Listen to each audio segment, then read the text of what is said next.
Welcome in to another episode of the PFF College Football Show. Max Chadwick alongside Dalton Wasserman with our Week 12 grade release and review show, going over the biggest results from what was a chaotic Week 12 of college football. And Dalton, it feels like only a few weeks left before the playoff is announced. We're starting to figure out enough of what the picture looks like. I think so, but there were also a couple of these games here that we're going over that threw a little bit of chaos in. I think especially in the SEC, when you look at the possibility, we only had 3 teams from the SEC last year and 4 from the Big Ten. I think there's a possibility you could see up to 5 from the SEC this year with all the teams that potentially could get to 10 wins, especially with this first game that we're going to talk about. Absolutely. I want to remind you guys right now to get PFF Plus for 25% off if you use the promo code PFFCFB25 to get access to all the same grades that we have for every single game in college football for every player and team in college football. And you get access to our 2026 NFL Mock Draft Simulator. And you get access to all the best fantasy football tools and best betting tools on the planet as well. All right.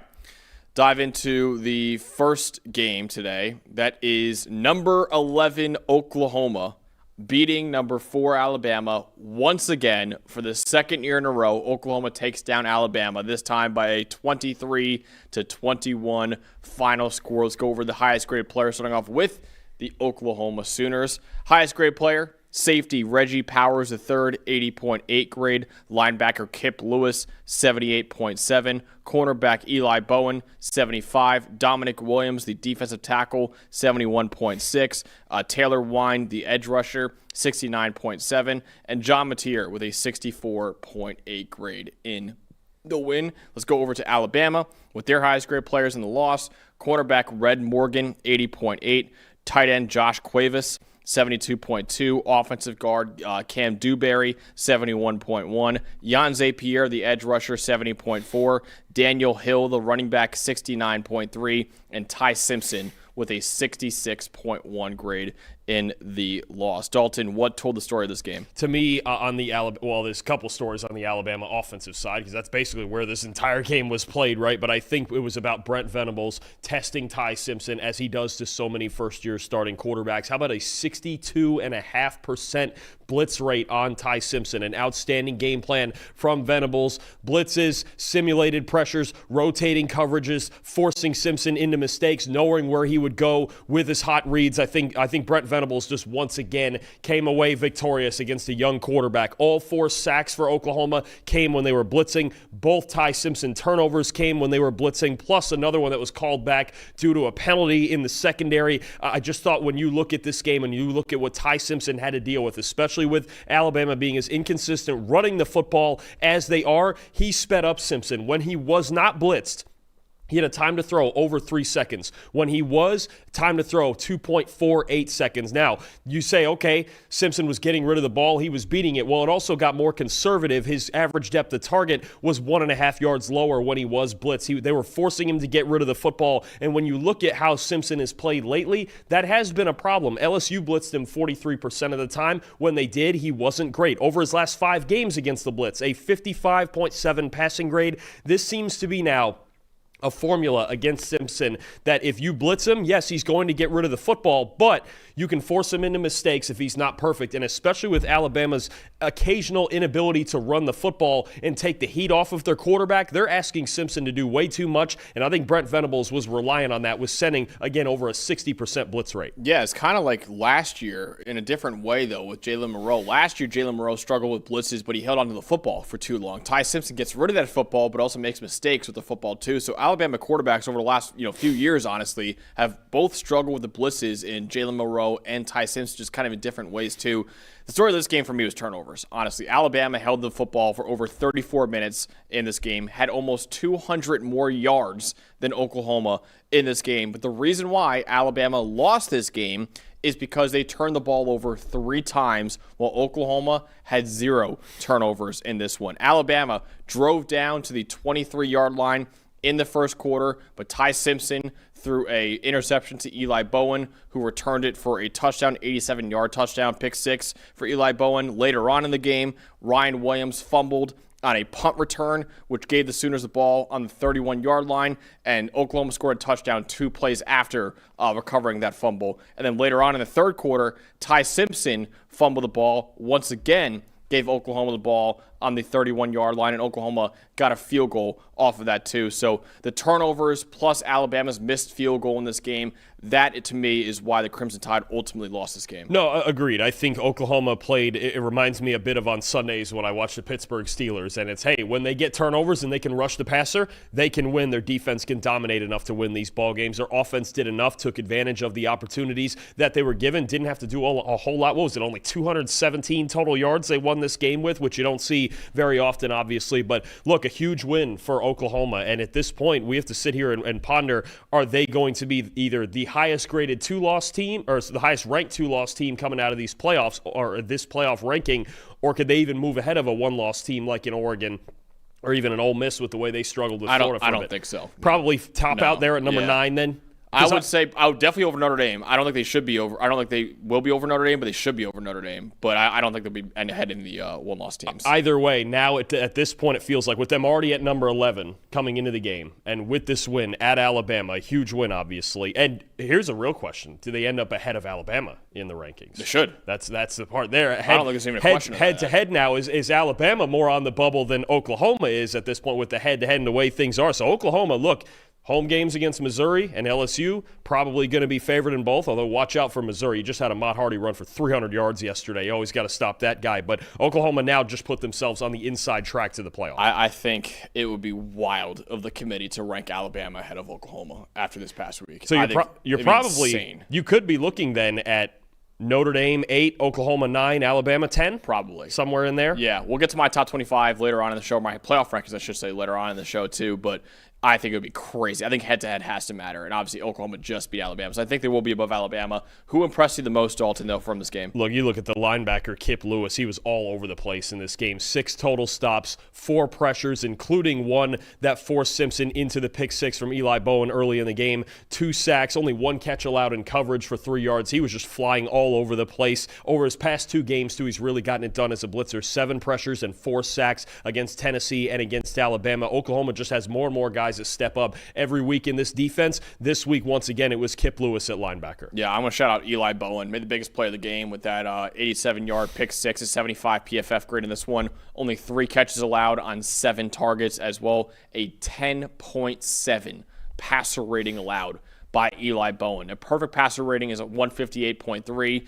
Passer rating, spiking the ball every play is around a 40. He allowed basically an 11 passer rating when targeted in this game. He makes massive, massive plays for Oklahoma's defense when they need them the most. He's been a great player for Oklahoma's defense this year, over an 81 PFF grade now on the season. Eli Bowen is a star in the secondary for Oklahoma. Yeah, no, absolutely. I mean, you just look at this Oklahoma defense. It's one of the best in the country because they have playmakers like Bowen, like Peyton Bowen at safety, like Lewis, like all the defensive linemen they have, and they didn't even have R. Mason Thomas in this game, and they still found a way to get enough pressure on Simpson to force him into mistakes. So Brent Venables, this was a masterclass on defense once again, just outstanding stuff. Absolutely, yeah. Oklahoma getting a massive, massive win over Alabama, keeping their college football playoff hopes alive. And now all they got to do is win out the rest of the way and probably make the playoff. And Alabama, what they got to do now is beat Auburn, the last game of the year, in order to make the playoff too. So it's going to be that Iron Bowl. All of a sudden has a lot more stakes on it than we thought it would going into it. Doesn't it always? It always does. It's just the way the story always has to be written. And you know what?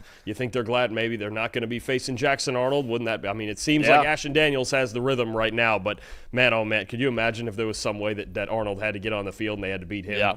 Oh, boy. That would be wild. Alabama still got Eastern Illinois next week and then Auburn the week after at Auburn, too. So it'll be interesting in Jordan-Hare Stadium. But Oklahoma still has Missouri and LSU. But the way they're looking right now, Oklahoma should be favored in both those games. We might see the Oklahoma Sooners in a college football playoff after this massive win over Alabama. All right, next game that we got is a top 10 showdown, and Georgia won it convincingly. A 35-10 final score over Texas. Let's go over the highest graded player, starting off with the Georgia Bulldogs. The highest graded player was the true freshman Defensive tackle Elijah Griffin. I'll talk about him later on. 75.1 grade. KJ Bolden, the true sophomore. Safety, 74.9. Another D tackle here, and Kristen Miller, 74.7. Nate Frazier, who's been great recently at running back, 74.5. London Humphreys, the wide receiver, 73.9. And actually the highest grade player is Gunnar Stockton, who had a 79.1 grade in the win for the Bulldogs. Go over to Texas with their highest grade players in the loss. Highest grade player was the true sophomore superstar edge rusher Colin Simmons, 75.8. Trey Wisner, the running back, 74. Wide receiver Emmett Mosley with a 70 grade. Hiro Kanu, the D tackle, with a 70 as well. Ty Anthony Smith, the linebacker, 69.3. And Arch Manning with a 72.9 grade in the loss. Dalton, what told the story in this game? So my biggest concern, and I kind of previewed the game on Tuesday with this perspective in mind, my biggest concern for Texas was that are they just going to be so one-dimensional in this game that their offense isn't going to work? Because against Georgia, it's really hard to win in a one-dimensional fashion unless your quarterback's absolutely special, and maybe one day Manning will be. But in this game, when you have a Texas team that only ran for 39 yards, it's just not going to happen. It's been the same problem it's been all year. They can't run the football. This offensive line gets beat in the trenches in their biggest games, right? 14 carries for 39 yards. 16 of those yards were on Trey Wisner's first carry of the game. So the rest of the game, they went 13 carries for 23 yards. You just can't beat Georgia like that when you're getting outrushed. Look, Georgia, 132 rushing yards on 33 carries. It's only 4 yards flat, but at least it's something, right? They picked up 9 first downs on the ground, and Texas only 3. I just don't think you can walk in, especially knowing the matchup going into it with Texas offensive line and this Georgia run defense that is so elite. You're asking Arch Manning to do way too much. He didn't play that bad a game. The interception I believe it was in the first half in the second quarter, that wasn't great. Obviously, just an errant throw. Interception is what it is. But I think you're just looking at a game where you have one team that was at least somewhat two-dimensional on offense, and the other one wasn't. And then once you're one-dimensional against Kirby Smart and Glenn Schumann, you're just done for. It's just not going to work, right? I mean, so I think the fact that you're not going to win many games with 39 rushing yards, but especially not against this Georgia defense. It's just not going to happen. So to me, that was the difference. That was my biggest concern going into it was, does Texas have any way to run the football? And they didn't. And Texas couldn't run the football because, one, the Texas run game has been really struggling all year, and two, Georgia's run defense has been stellar this year. And yes, they're great at fitting up the run and they're great with their run fits, but the best part of this Georgia defense, Dalton, is their tackling. My stat told the story in this game. Georgia had 2 missed tackles the entire game.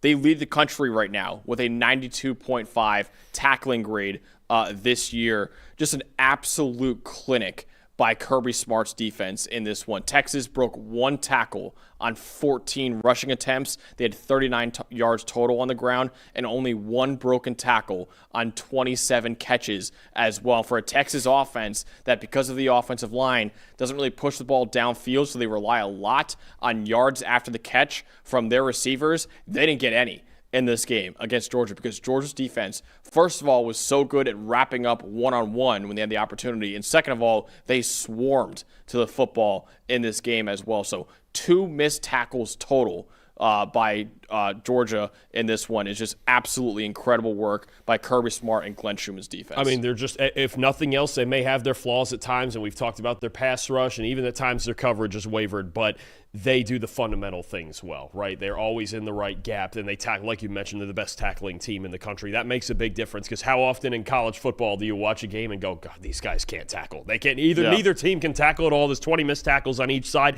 That is a huge advantage. And this was playing most of the game without their star linebacker C.J. Allen out there too. So, I mean, you talk about just a team-wide approach of playing fundamentally sound football and tackling extremely well. That did make a big difference. So who impressed you the most in this one? Look, give him credit in the biggest game of the year for him, you could argue, in a game that Georgia really had to have, or you go into this Georgia Tech game in a couple weeks in some danger. Gunnar Stockton was outstanding. Outside of the interception he threw to Anthony Hill in the third quarter that gave Texas 7 points, he was outstanding. 76.9 passing grade, 24 for 29, 4 touchdowns, 2 big-time throws, also added a rushing touchdown. He just continues to get better and better as the year goes on, and we obviously had our doubts about him through the first half of the year, but the last 5-6 weeks, he has been terrific. He's a guy who can get this Georgia team into national championship contention. He's proven it every single week now. Yeah, how about this? 5 incompletions for Gunnar Stockton and 5 total touchdowns for Gunnar Stockton. That'll do. That'll do against Texas That'll do defense. for sure. Against an elite Texas defense, too, by the way. Yeah, no, I mean, that's the thing is he came out and you could feel the confidence and he was just attacking like it was any other defense. He was not afraid by any means. Mike Bobo had a great game plan. Again, they balanced this thing out with the run game. Even on days when they don't run for 8 yards a carry, they ran for enough, right? And that's exactly, again, to me, what Texas didn't have is that they didn't have the run game to be able to take the pressure off their quarterback. So despite Stockton dropping back 32 times to throw,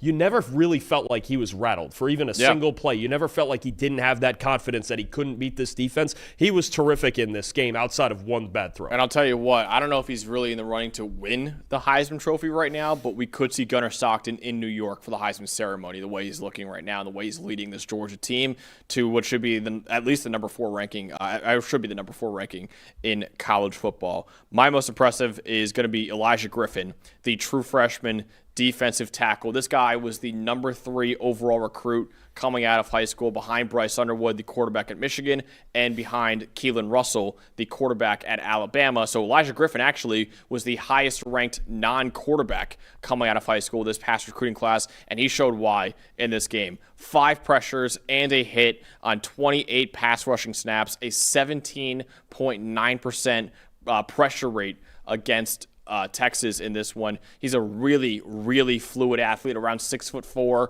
310 pounds. He fires off the snap and into the backfield. He's still adding strength in the run game right now, but that'll come with more time in the weight room. Still has 2 more years of college football at least after this. He has great size and length, though, 6'4", 310, with 34.5-inch arms and 10-inch hands as well. The best game of his career so far. He's got a very, very bright future ahead, and he was the highest-rated defensive tackle coming out of high school since Walter Nolan in 2022. And Elijah Griffin right now, Dalton, already starting for Georgia as a true freshman. This guy is unreal, and for, usually at Kirby Smart, the way he recruits and all that, it takes a while even for these top 5 recruits to play. Elijah Griffin is so special that this guy is getting starting snaps as a true freshman, and he was phenomenal against Texas. Chalk a win for your 5-star recruit narrative. There you go. There. Yeah, that's for sure. And we're going to see 2 more years of Griffin dominating on that defensive line. They always find more. They always find more of him. Doesn't matter how highly recruited or, they eventually, if you talk about a first-round pick for him, but there's always more defensive talent rolling through there in that front 7. He's just another one in a long line of them. Absolutely. So Georgia getting a massive win in the SEC standings. Before we move on, Dalton, I feel like we should talk about Texas real quick. Do you think they're dead? 3 losses now in the year. They still have Texas A&M at the end of the year, too, who's the number 3 team in the country, at least right now. Is Texas dead, or is there still a scenario where with 3 losses they can get into the playoffs? My personal opinion is that they should be dead. Okay. I know wins over Oklahoma and Vanderbilt are obviously very good, especially by multiple scores in the case of Oklahoma. But I look at a team, they lost to Ohio State. They still, to this day, have played the closest game with Ohio State out of anybody, but a loss is a loss. This game, they just got blown out. They were never in this game offensively, especially. And what sticks out to me, and I think it's similar to what we had with Alabama last year, for as many close calls and things as Florida has had, Florida's 3-7. And Texas was really the one real team that they beat. I think, to me, if you have that loss on you, even if you do beat A&M, I don't think there's enough here. I don't think there's enough here, even with a win against Arkansas and A&M, for Texas to get in at 9-3. Me, personally, I think they're shot. Yeah. I know how the SEC is. I know all that stuff. But I think that's the biggest stain to me is that had it been, okay, they beat Florida and actually maybe they lost to Oklahoma, that might be something different as, okay, you don't have some terrible loss. The SEC is just a gauntlet, but you're going to convince me, you're going to try to convince me Florida's the best 3-7 team you've ever seen, but I don't think you can have that loss on your resume as one of 3. And it's not like this was a close game. They got blown out by Georgia. So it just felt like you were watching 2 different class of teams. I don't think Texas should be alive in this playoff race. I don't. So I think they're still alive. I don't know if I agree. I think I might be with you where I think they should be dead, but I think there is a scenario where they are still alive because, yes, they did beat Oklahoma. They beat Vanderbilt. They played the closest game all year to Ohio State. If they beat Texas A&M, that'd be a top 5 win for Texas as well. I'm not ready to declare them dead. Do I think even with a win over A&M, it's likely they make the playoff? No, but I think if further chaos happens and Texas beats Texas A&M, there is a world, I think, where Texas still gets in at 9-3, but I'm with you. I think most likely Texas is not making the playoff no matter what. I just look at all the teams they would need to lose. And Notre Dame beating Pitt, which we'll get to in a bit, I think that hurts their case. I think they would have got them at 9-3 is a better case than Notre Dame at 9-3, but Notre Dame, barring a loss to Stanford or Syracuse, they're not going to get to 3 losses. Oklahoma would have to lose. Utah maybe would have, I think they're going to drop below Utah. They're going to drop below Utah with this. They're going to drop below Vanderbilt with this, even though they've won head-to-head with the 3rd loss. I mean, then you're talking Miami. That would be the question for me is how many teams in front of them do they need to lose? I think it would be too many, to be honest with you, especially with some of the easier roads that some of these teams in front of them have now. Yeah. So, again, I think they're most likely dead, but I'm not ready to call it yet because there is a world where chaos happens and Texas can get in at 9-3. So, I'm not saying ready to call it yet, call time of death yet for Texas, but is looking likely that the Longhorns will miss out, which Dalton, if you look at it right now, in the preseason AP Top 25, the number 1 team in the country was Texas. They're dead.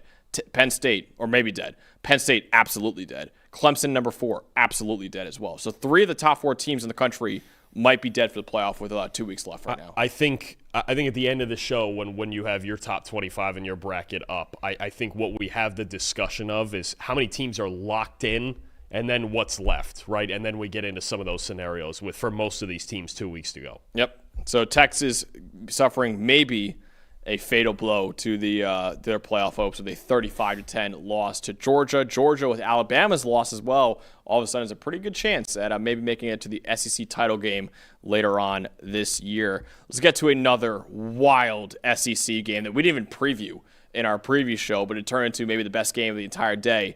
That was number 3 Texas A&M beating South Carolina 31-30. Texas A&M was down 30-3 at halftime, and they stormed all the way back to win this game 31-30, a 27-point comeback for Texas A&M in the second half of this game. I believe, Dalton, is like the first time in, I believe, like 270 attempts that an SEC team came back by 27 or more points against another SEC team. And I believe, did I hear it was the biggest comeback in A&M history? Yeah. Yeah. I mean, it's just, you talk about coming back from the brink and just figuring things out in a game that obviously you were heavily favored in. But, at this time of year, sometimes, Max, in the middle of November, a win's a win. And that's what you get out of here with A&M with. Yeah, absolutely. Let's talk about A&M and their highest graded players, starting off with cornerback Des Ricks with a 79 grade in the win. Casey Concepcion, the maybe first-round pick in the draft with a 75.6 at wide receiver. TJ Searcy,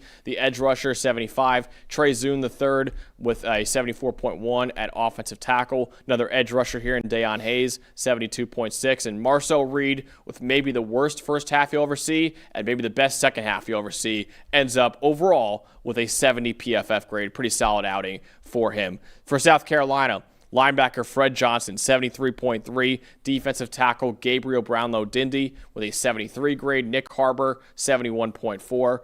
Wide receiver. Edge rusher Brian Thomas Jr., 69.1. Sean Murphy, the linebacker, 67.3. And Lenora Sellers with a 76.4 grade at quarterback. Dalton, what told the story in this wild comeback by Texas A&M? I know all of the narrative and everything was surrounding Marcel Reed and the way he played in the second half, but comebacks like this don't happen, Max, unless you get stops. We got to remember that Texas A&M shut out South Carolina in the second half after giving up 30 points. Obviously, 7 of those directly attributed to Reed and his fumble and the recovery for a touchdown there. But you look at Texas A&M in the second half on defense, 79.8 defensive grade, okay?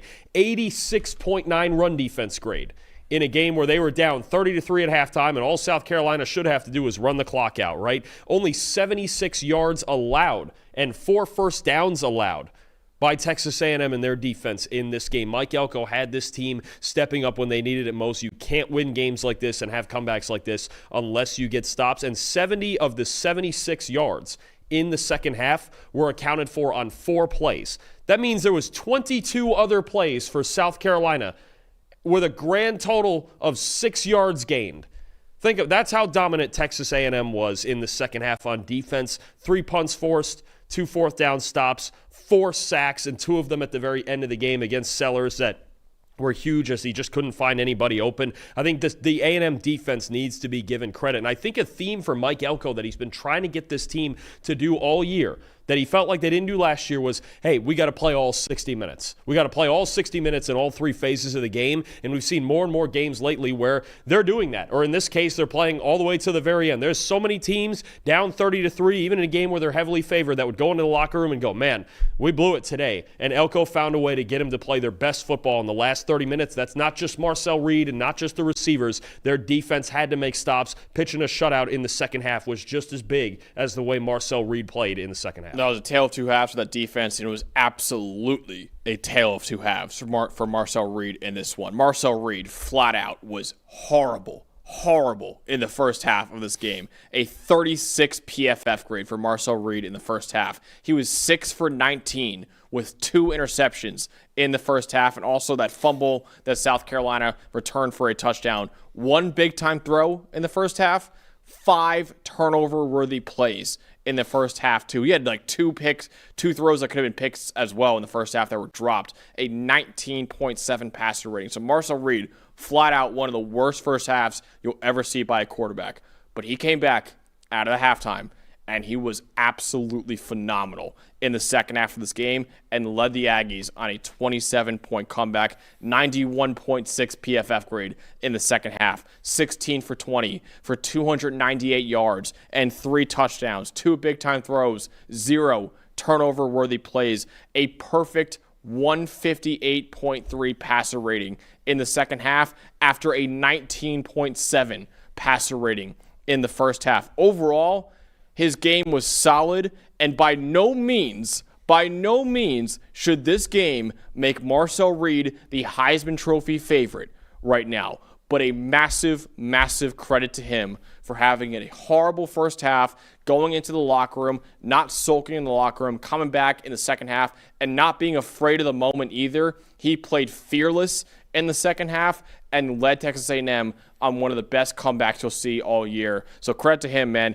Again, should not be the Heisman Trophy favorite after this because he dug them in that hole in the first place, but big credit to him for digging them out of the hole that he really put them in the first place. Now, in all likelihood, they would have probably made the playoff at 10-2 anyway, but to avoid the danger of a Texas game at Texas on Black Friday potentially being a second loss, and then what have you done for me lately, and losing your last 2 big games, and who knows what the committee does sometimes, behind closed doors with situations like that. I think just to pull out of this with a win, A&M at this point is one of the locks for the playoff, regardless, unless they find a way to lose to Samford, which I'm doubting, obviously. I think it's just big, and for Reed, in the sake of resilience and coming back in a game like this where he had to just drop back and throw the football. I've talked before about the play-action splits where he's a lot better with play-action than without it. Well, you didn't get that luxury for the most part in this game. You got to bring your team back down from down 27 points. Even against South Carolina. And look, South Carolina, we saw it against Alabama too.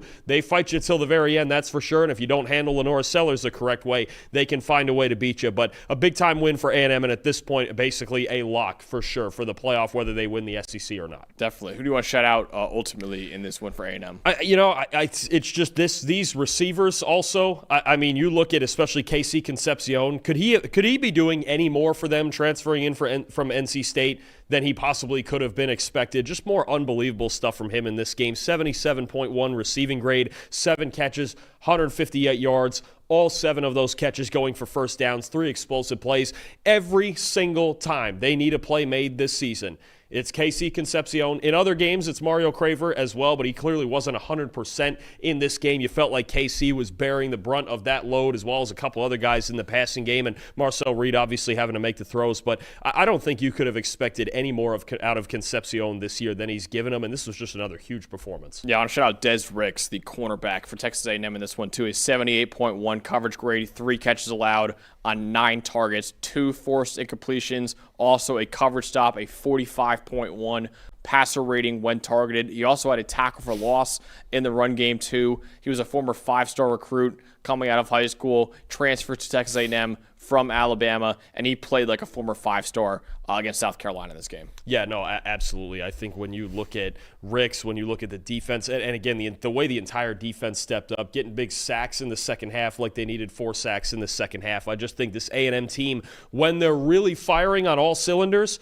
boy, they're really, really good. Obviously, there's a reason they're the number 3 team in the country. There's just some moments where maybe they don't, and they got to figure it out throughout the course of the game, but you're not always going to blow a team out for 60 minutes either. So credit to them. It's just a full team effort. More so, again, the story is going to be Marcel Reed and what he did in the second half, deservingly so. But this was a big-time full team win to get this comeback. They needed every player on their roster to get it done. Yeah, Texas A&M now 10-0 on the season right now, and like Dalton said, pretty much locking up a spot in the college football playoff with a win over South Carolina, which is an incredible job by Texas A&M. And yeah, like I said, locking up a playoff spot for the first playoff berth ever in school history for the Aggies. Big time win over South Carolina, making that huge comeback over them. All right, next up, we got Notre Dame demolishing Pittsburgh, 37-15, the final score. Number 9 Notre Dame over number 22 Pitt. Let's go over the highest graded player, starting off with the Fighting Irish. Highest graded player, safety Tay Johnson, 90.5 grade in the win. Malachi Fields, the wide receiver, 83.5. Eli Raritan, the tight end, 82.8. Aiden Schuler, the safety, 81.8. Jeremiah Love, 80.6. The running back, and CJ Carr with a 58.6 grade in the win. Let's go over to Pitt with their highest grade players in the loss. Jasir Washington, 76.5 at D tackle. Another D tackle here in Francis Brew, 76. Another D tackle here in Nick James, 71.2. Shadarian Harrison, the cornerback, 70.7. Desmond Reed, the running back, 69.4. And Mason Heinschel, the true freshman quarterback, 41.2 grade in the loss for Pitt. Dalton, what told the story in this game? I want to give Chris Ash credit for his defensive game plan in this one, and very much like I talked about Brent Venables against Ty Simpson in Oklahoma's win over Alabama, Ash applied the pressure to Mason Heinschel. 55.3% pass blitz rate for the game for the Fighting Irish. Heinschel against the blitz, 25.7 passing rate. 4 for 14, 49 yards, the pick 6, another turnover-worthy play beyond that, and he holds the football too long. They knew if they came in and pressured him, what was he going to want to do? Play playground football. He wanted to improvise. He wanted to be the gunslinger outside the pocket. Notre Dame's coverage is too good to allow that to happen. Leonard Moore and those guys in the secondary were outstanding. It was a great mix of man and zone coverage. It was a great mix of the blitz looks, inside, outside, simulated pressures. I just think he had Mason Heinschel's head spinning all day, and maybe even more so than something like Simpson against Venables in the Alabama game. I just thought Chris Ash, I thought watching this was probably the best game he's called all year, and if he's going to continue to call games like this, then this Notre Dame defense really has a shot to take him a long way. Yeah, my side really goes into that too. Pitt averaged 3.8 yards per pass in this game. They had no passing game to speak of at all against Notre Dame, and I mentioned in the preview how Mason Heinschel is a very exciting quarterback, and he's a bit of a gunslinger as well. I think people got a little bit over their skis a little bit with Mason Heinschel this year. Yes, he provided a spark to Pitt, and yes, he's been overall a good enough quarterback for Pitt overall, but he's not the best quarterback in the country by any means or anything close to that right now. He's a really talented true freshman who's still kind of learning the ropes right now as a true freshman quarterback. He's capable of high-end plays, but also capable of plenty of low-end plays too. And unfortunately for him and the Panthers, there were plenty more low-end plays for him in this one against Notre Dame. 36.1 passing grade, 2 big-time throws, 3 turnover-worthy plays, including a pick 6, 49% completion rate, only 126 yards, and on 10-plus yard passes, he was only 1 for 6 against Notre Dame as well, and really just struggled to see defenders in zone coverage, which to his credit and to Pitt's credit, they were probably preparing for Notre Dame to play a lot of man coverage in this game, considering Notre Dame plays man coverage at one of the highest rates in college football. Notre Dame, like you said, Dalton, threw a lot of different zone looks at him.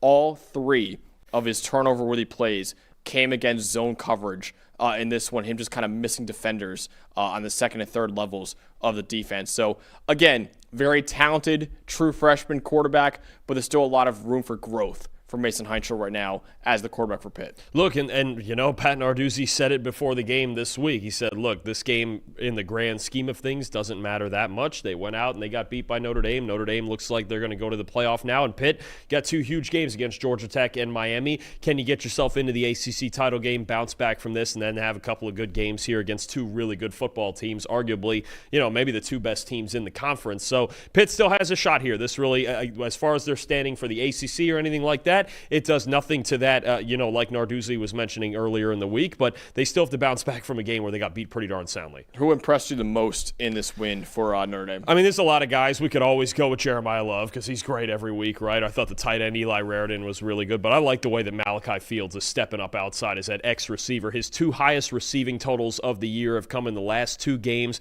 83.4 receiving grade in this game, 7 catches, 99 yards. The one-handed catch down the seam, the acrobatic touchdown catch down by the front pylon of the end zone, 3 out of 4 on contested targets. He's, with his size, the guy that you want out there as the X receiver. He's basically what Notre Dame was looking for in a guy like Bo Collins last year and just didn't consistently get. Fields emerging down the stretch, along with guys who are playing well, like Raritan at tight end, like Jordan Faison, right? Like Will Pauling in the slot. This Notre Dame receiving core is more dangerous than ever, but to have a guy one-on-one with this type of size that you can go to, that C.J. Carr can go to anytime that he wants in those matchups, that's a big-time luxury. He was awesome in this game. I want to shout out the Notre Dame safeties. They were incredible in this one against Pitt. Overall, Notre Dame safeties combined for a 91.2 PFF grade against Pitt. Tay Johnson had over a 90 grade in this one, 89.4 coverage grade, had the 50-yard pick-6 against Mason Heinschel as well. Only 1 catch allowed by Tay Johnson for -4 yards to a 16.7 passer rating allowed. He also had 2 run defense stops and a tackle for loss in this game. Aiden Schuler, 81.8 grade. He had 2 pressures and a sack on Mason Heinschel, and he had a forced completion and 0 catches allowed on 2 targets. And Luke Taylor even had a 80.5 grade for Notre Dame at safety. He had a dropped interception and 2 forced incompletions and 2 coverage stops overall too. So Notre Dame safeties again combined for over a 91 PFF grade against Pitt. They were the best part of Notre Dame's defense in this game. Absolutely. I mean, the defense is rounding into form. The offense has been outstanding basically since week 2. C.J. Carr, he had a couple bad throws in this game, but there was a lot of good to come out of it. The receiving core was great, and as always, if you have Love and Price in the backfield, you're feeling pretty good about your chances to run the football. I think at this point, what we have to say for Notre Dame, I'd said in all likelihood, I don't think you want to preview Notre Dame-Syracuse, I'm assuming this week. I do not want to. I didn't think so, and they still have to play Stanford. As long as they don't have a colossal disaster happen in either of those 2 games, we will be talking about Notre Dame in the middle of December, that first round. Yep, they will be in the playoff as long as they beat Syracuse and Stanford in their final 2 games. But considering how much Syracuse and Stanford have struggled recently and how good Notre Dame's looked in their win streak right now, Notre Dame most likely should win both those games as well, with a massive, massive win over Pitt in what was Notre Dame's pretty much final real test of the season, beating Pitt 37-15. Let's go over to another game between top 25 teams this week, and that's USC surviving Iowa 26-21 in the pouring rain in Los Angeles. Let's go over the highest graded players, starting off with the USC Trojans. Highest graded non-quarterback was, of course, Mekhi Lemon, 84.7. Anthony Lucas, the edge rusher, 73.8. Cameron Crawford, the edge rusher as well, 72. Killian O'Connor, the center, 69.5. Kennedy Urlacher, yes, the son of the great Brian Urlacher at linebacker. Kennedy plays safety. He had a 68.3 grade. And Jaden Maiava, the quarterback, 88.4. Let's go over to Iowa with their highest grade players in the loss. Brian Allen, the edge rusher, 78.9. Trevor Lauk, the offensive tackle, 77. Max Llewellyn, the edge rusher, 76. Aaron Graves, the D tackle, 75.8. Jaden Montgomery, the linebacker, 75.3. And Mark Gronowski, the quarterback, 69.6. Dalton, what told the story in this game? Boy, not some of the usual names that we see there on Iowa's top 5, right? The Jennings Dunkers and Logan Joneses of the world. I mean, USC, I think it should be said for this comeback as well. It was only a 14-point comeback against a really good defense. But it should be noted that they also shut out Iowa in the second half, too, and their defense played outstanding. I'm sure you have a piece of that. But I'm going to go with one that I found really interesting. How about 7 for 10?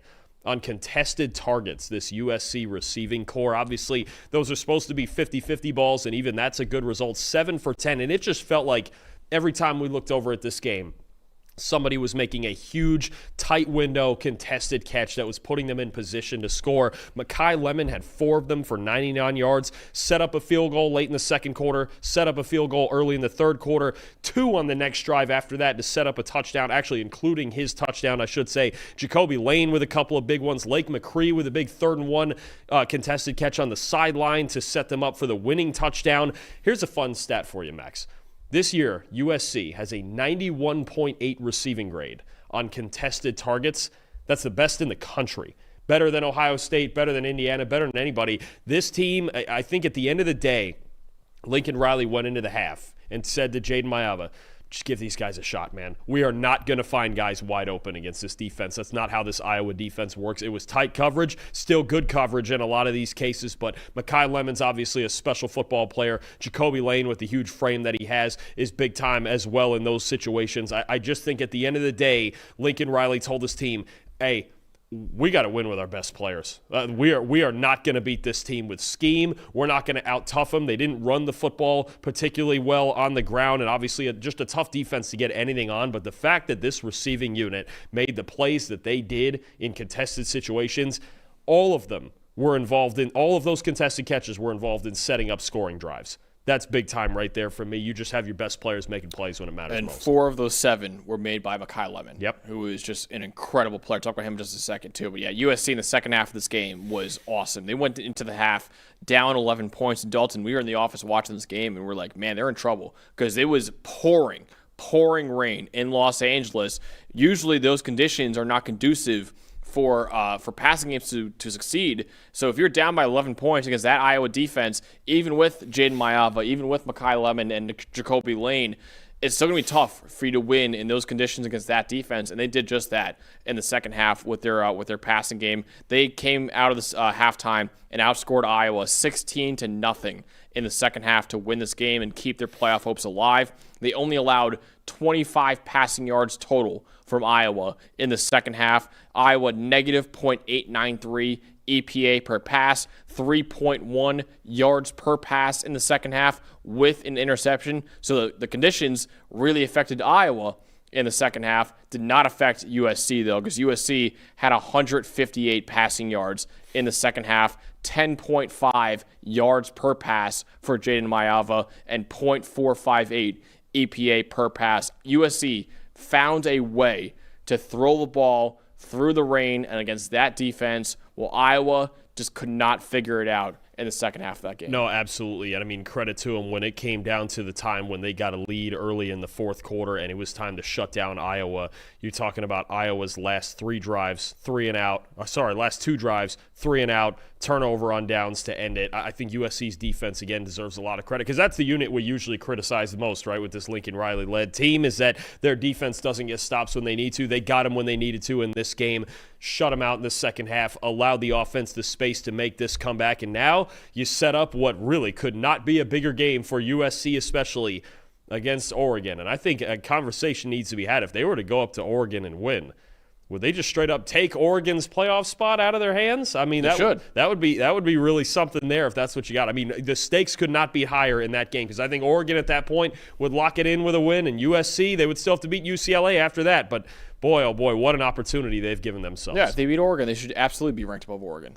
I just head-to-head has to matter. Oh, no, I know that, but I'm saying, would it knock out Oregon out of the top 12? No, potentially. Would Oregon be out of the play? Because it feels like somebody at 10-2 is going to get left out here. Oregon's resume right now is not the best, I will say. So they got the win at Iowa, but all the ranked teams beat Iowa. Yeah, exactly. There's a certain line of teams that beat Iowa and a certain line that don't. So, I mean, if that's their best win, I think you're looking at the biggest game of the year for both teams here. That's going to be, they beat Iowa. What a fun one that's going to be. And they beat Penn State. That Penn State legit might be their second best win of the year.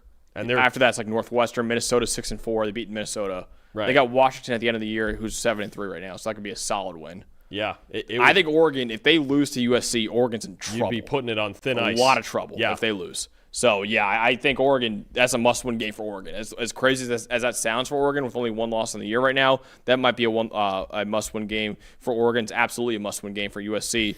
Dalton, we both want to shout out this passing game for USC in this one. You want to shout out the quarterback for the Trojans. I mean, you talk about toughing it out. Jaden Maiava the last couple weeks really has. I mean, there's been some big games where maybe it's not as high-flying and 45, 50 points like we're used to from USC, but in the second half he was outstanding. Really, for the game, he was outstanding, especially once he started letting it rip downfield. 89.3 passing grade, 4 big-time throws in this game. 9 of 15 on 10-plus yard throws. Again, coming out of halftime especially, I thought they decided they were going to attack this Iowa defense. It's so often against Iowa that they sit back, they prevent those explosives, they make tackles, and they make you take 5-6 yards at a time. Jaden Maiava and Lincoln Riley said, nope, we think we have the weapons to win this battle, and Maiava made every throw that he needed to in this game. I thought he was outstanding. The traditional box score might not say so necessarily, not as flashy as some other games that he's had, but I thought he was terrific in this game, and he does give them a shot to win next week against Oregon. Yeah, I got to shout out Makai Lemon, man. 10 catches on 10 targets for 153 yards and a touchdown. He caught all 4 of his contested targets. Some outrageous catches by Makai Lemon in this one. Over 4.6 yards per route run against Iowa. A 152.1 passer rating when targeted. Again, a perfect passer rating is 158.3. He was at a 152.1 against Iowa. He has been the best receiver in college football this year. His 91 PFF grade on the year is the best in the country. He leads the Power 4 in receiving yards right now. It's not over yet. Jeremiah Smith still has a case to make in the last couple weeks, but right now, I would give the Biletnikoff Award to Makai Lemon. I get it. I mean, it feels like every single week, right? I mean, even their loss to Illinois earlier in the year, he just took the game over, right? And Illinois just came back and they couldn't make this, and USC couldn't make the stop. But he's been unreal. I mean, you talk about the route running, the competitiveness. I need to check his contested catch rate too, because for a guy who you already know is going to get knocked for being undersized, it feels like he comes down with everything, doesn't he? I mean, that's really, it was the theme of this game, but I feel like it's been the theme all year with him. Yep. It's just unbelievable the way that he's played, the way he's stepped up, and he's sure looking like, unless teams just shy away from the measurables, he's 9 of 13. Think about that. He's 5'11", 195. He's 9 of 13 on contested catches this year. Yep. That's ridiculous. I mean, what a competitor he is, and I mean, you have a real matchup problem when you have to deal with that guy. Walt in the chat making a comp to another former USC great receiver, now one of the best receivers in the NFL, Amon-Ra St. Brown. Yeah. A little bit of that. I get that's another guy who makes contested catches every single week, and big ones too. He doesn't care what area of the field it is, so often dominating the middle. But no, Lemon's going to be an outstanding player. I think in the NFL it's going to be a pretty smooth transition. You can just see the parts of his game that translate well. He's going to be really And good. I know he doesn't have, prototypical size or anything like that, but if you look at the NFL right now and some of their best receivers in the NFL, you got guys like Amon-Ra St. Brown, Puka Nacua, Jackson Smith and Jigbo. Like Makai Lemon fits that kind of role in the NFL. He should absolutely be a first-round pick at least in the NFL draft, if not like a top 15 pick or maybe even a top 10 pick in the NFL draft too. He is an incredible, incredible player. And again, right now, I think he should win the Biletnikoff Award if we give it out right now. Jeremiah Smith is still right there with him, but right now, Makai Lemon, I would say, deserves the Biletnikoff Award. And a big win for USC over Iowa and setting up a massive, massive game next weekend. Probably the biggest game of the weekend between USC and Oregon, and what might be a must-win game for both teams to make the college football playoff. Absolutely a must-win game for USC, and with Oregon's schedule, might be a must-win game for the Ducks as well. So we're going to cover that game on Tuesday, but it's going to be a massive, massive game in Week 13. Welcome back to the Pac-12, huh? Man. Jeez, it's like things don't change. They don't change. Never changes. USC and Oregon playing a huge game with huge implications. All right, it's like the old days. But USC keeping their playoff hopes alive with a win over Iowa. All right, next up we got Ole Miss surviving Florida and what many people deem, Dalton, the battle for Lane Kiffin. Ole Miss survived 34-24. They beat the Gators. It was a very, very close game, though Florida actually led for a lot of this game. Ole Miss stormed back in the second half to win this ball game. Let's go over the highest grade player, starting off with the Ole Miss Rebels. Highest grade player was their safety, Wyatt Williams Jr., 76.5. Sontaran Perkins, the edge rusher, 75.6. Kawan Lacey, who was incredible in this one, 73.2 at running back. Jaden Williams, 72.6. Will Eccles, the D tackle, 70.6. And Trinidad Chambliss, 76.5. Let's go over to Florida with their highest grade players in the loss. Edge rusher Jaden Woods, 75.8. Mekhi Boyro, the D tackle, 75.5. Brendan Bett, the D tackle, 72.1. Sharif Denson, the corner, 71.4. TJ Abrams, the wide receiver, 69.2. And DJ Lagway with a 62.8 grade in the loss. Dalton, what told the story in this win for Ole Miss? Look, I mean, to me, this is another one. Their defense stepped up in the second half, pitched a shutout in the second half. Third time we've mentioned it in this show, a team pitching a shutout in the second half, along with Texas A&M and USC. Ole Miss did the same. Their defense stepped up, and the Gators, just the usual inconsistency that's come with their offense. At times, they've looked really good. Remember the first half against Texas. There's been a couple other moments where you go, okay, this offense looks like they can maybe put it together, but they don't put it together for 60 minutes. You look at the Gators' offense in the second half. Negative .524 EPA per play. That's really darn low. 2 explosive plays, only 1 play that gained more than 13 yards. Their final 25 plays of the game, Max, they gained 65 yards. 2 punts, 2 turnovers on downs, an interception in the second half. Ole Miss defense stepped up in the biggest way when they needed them to. The Gators threw an early punch.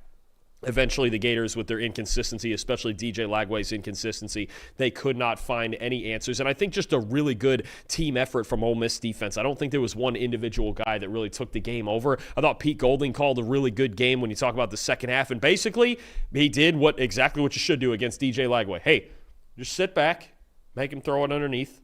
See if he wants to do it. Lagway was once again unwilling to do that. Too much looking for the deep shots downfield. They weren't there. Very hesitant to throw the football more so as the game went on. And I just think Ole Miss defense played an outstanding game in the second half to give their offense a chance to take the game over. Yeah, my stat is DJ Lagway, when kept clean, just, again, wasn't good enough. 62.4 passing grade when kept clean. For reference, you want that to be somewhere like the 80s at least when you're kept clean.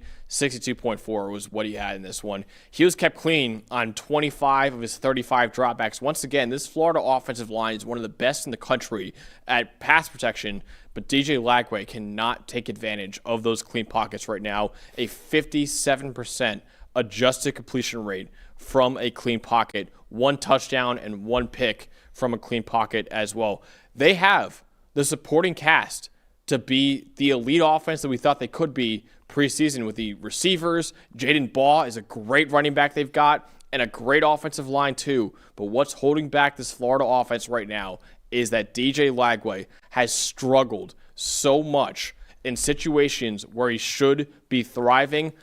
Dalton, I'll say it right now, whether it be Lane Kiffin or whoever else, whoever's the next coach for Florida has a huge decision to make on whether or not DJ Lagway is the quarterback of this team for his junior year, or if you have to go into the portal and get somebody else, or maybe give Tramel Jones a shot at being the starting quarterback. Because DJ Lagway, a guy that we thought could take the leap into superstardom this year after an encouraging freshman year, he's actually regressed from his freshman year, even though the supporting cast around him is good enough for him to be one of the best quarterbacks in college football. He's just not good enough right now with his mechanics, with his accuracy, his decision-making, anything right now.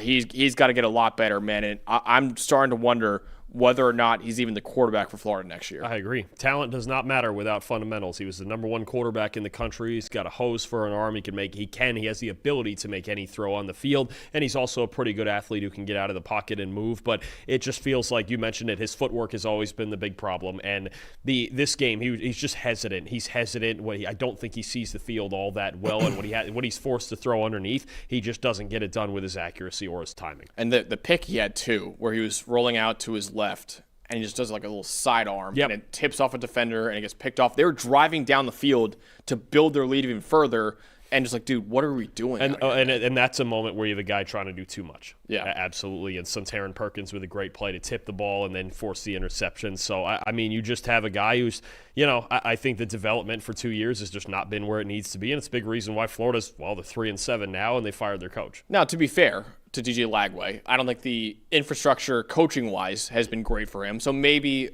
let's just say if Lane Kiffin does decide to go to Florida, maybe under Lane Kiffin he could develop into the guy we all thought he could be coming out of high school. Maybe if another coach decides to go to Florida as well, like Jed Fish or whoever, maybe they can develop him too. But I don't know. If I'm a head coach going into that program right now, I'm starting to think about whether or not Lagway is a guy that I even want to be the quarterback for my first year at that Gator program. At a job, Dalton, that there's so much pressure on you to succeed.